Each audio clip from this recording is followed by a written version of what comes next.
만약 상대방이 배우자가 있다는 사실을 알고 만났고 이에 대한 증거가 있다면 사실을 인정하고 진정성 있는 사과를 하는 것이 중요합니다. 안녕하세요. 법률의 정원 이혼 전문 권민경 변호사입니다. 오늘은 상간자 소송에서 피고가 되었을 때 대처하는 방법에 대해서 이야기해 보려고 합니다.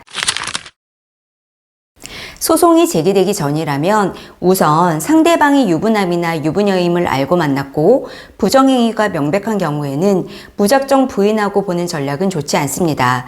실제로 배우자의 부정행위를 알게 된 분들은 상간자 소송을 염두에 두고 철저히 준비하는 경우가 많습니다. 즉, 상간자가 자신의 배우자가 기혼자라는 사실을 알고 만났다는 증거뿐만 아니라 부정행위의 충분한 증거를 확보한 뒤 문제를 삼는 경우가 대부분입니다. 이런 상황에서는 증거가 없겠지라는 생각으로 무리하게 부인하는 것은 오히려 더 큰 불이익을 초래할 수 있습니다. 게다가 부정행위 상대방이 처음에는 모든 것을 다 해줄 것처럼 굴다가 부정행위가 발각되면 자신의 가정을 지키기 위해 배우자에게 모든 것을 자백하고 배우자가 적극적으로 상간자 소송을 하도록 협조하는 경우도 적지 않습니다. 따라서 만약 상대방이 배우자가 있다는 사실을 알고 만났고 이에 대한 증거가 있다면 사실을 인정하고 진정성 있는 사과를 하는 것이 중요합니다.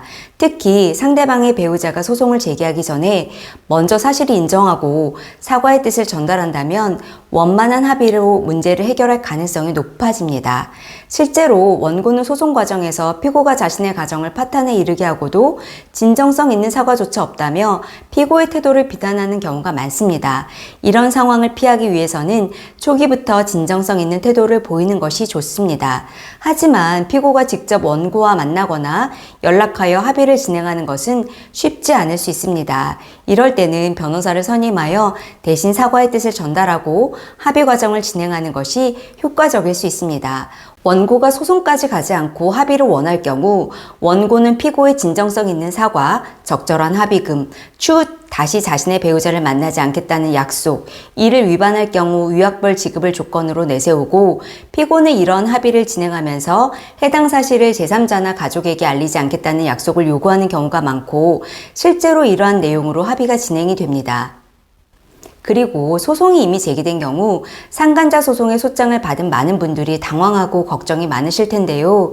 특히 법원에서 온 서류를 가족이 보게 되지 않을까? 혹은 회사로 서류가 송달되면 어떻게 하나 하는 고민으로 혼란스러우실 겁니다. 이런 경우 변호사를 선임하시면 모든 서류는 변호사가 대신 송달받기 때문에 본인의 집이나 회사로 서류가 전달되지 않습니다. 따라서 변호사를 통해 법적 절차를 차분히 준비하는 것도 좋습니다. 소장을 받으셨다면 원고의 청구를 기각한다. 자세한 내용은 추후 준비 서면으로 제출하겠다는 형식적인 답변서를 제출하시고 소장에 기재된 내용을 어떻게 반박할지 그리고 어떠한 전략을 세울지 변호사와 자세히 상담을 하는 것이 좋습니다. 상대방이 기혼자라는 사실이 증거로 명확히 드러났음에도 불구하고 상대방이 별거 중이고 이혼할 거라고 했다. 이혼 소송 중이니 기다려달라고 했다고 주장하는 것은 상대방이 기혼자라는 사실을 알고 만났다고 자백하는 것과 같습니다. 사실 외도를 하는 사람들 중 상당수는 배우자의 관계가 좋지 않다거나 이혼을 준비 중이라는 거짓말을 하는 경우가 많습니다. 하지만 교제 중에 이를 입증할 수 있는 녹음이나 명확한 증거를 남기지 않는 경우가 대부분이기 때문에 이런 주장을 입증하기 어려운 경우가 많습니다. 이런 상황에서는 소장 내용 중 사실과 다른 부분이나 과장된 부분을 꼼꼼히 짚어내고 이를 바탕으로 위자료 액수를 감액하는 전략을 세우는 것이 중요합니다. 그리고 경우에 따라서는 원고의 혼인관계가 이미 파탄에 이르렀고 별거 기간이 길어 결혼 생활에 실체가 없는 경우가 있는데요. 이런 경우라면 피고가 원고의 혼인 생활을 파탄에 이르게 했다고 보기 어렵기 때문에 위자료 청구가 기각되거나 대폭 감축될 수 있습니다. 위자료 액수는 다양한 요소를 종합적으로 고려하여 결정되는데요. 부정행위의 내용, 즉 성관계가 있었는지 여부와 부정행위에 이른 경위, 그 정도 및 기간, 원고의 결혼기간과 혼인의 파탄 여부, 부정행위 이후의 피고의 태도 등을 종합적으로 고려하여 정해집니다. 따라서 부적절한 대응은 위자료 액수를 높이고 부증을 악화시킬 수 있습니다.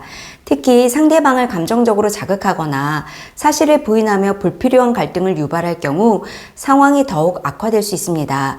증거가 명확한 경우 부정행위에 대한 사실을 인정하고 진심으로 사과하는 태도를 보이고 현재는 물론 앞으로도 원고의 배우자를 만나지 않겠다는 의사를 명확히 밝히는 것이 분쟁을 최소화하는 방법이 될 수 있습니다. 오늘은 상간자 소송에서 피고가 되었을 경우 어떻게 대처해야 하는지에 대해 이야기해 보았습니다. 영상이 도움이 되셨다면 좋아요와 구독 부탁드리고 추가로 궁금하신 사항은 댓글로 남겨주시기 바랍니다. 감사합니다.